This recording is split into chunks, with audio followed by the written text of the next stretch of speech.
When and why do you need to start your laundry business this 2025? I have 7 tips. Number 1 is yung busy lifestyle ng mga tao. Marami ngayon ang mas abala sa pagtatrabaho at pag-aaral. So, wala silang oras sa paglalaba. So, they decided na magpalaba na lang. And number 2 is yung urbanization. Sa pagdami ng mga syudad at mga urban areas, mas naghahanap sila ng practical na solusyon para sa kanilang mga laundry needs.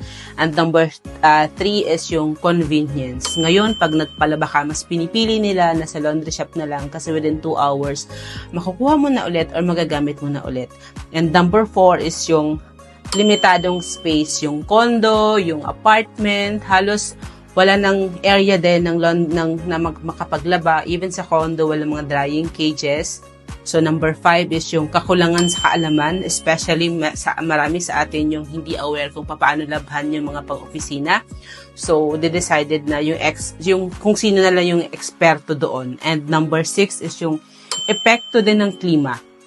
Minsan maulan, mainit, so ang dami sa atin na nagde-decide na lang talaga na ipalaba na lang. And number 7 is yung pag sa laundry business po, ang bilis lang nito dahil ang dalawa lang ang fixed cost nito, yung rent and salary, and mabilis lang siyang mas matutunan at mas mabilis din i-monitor.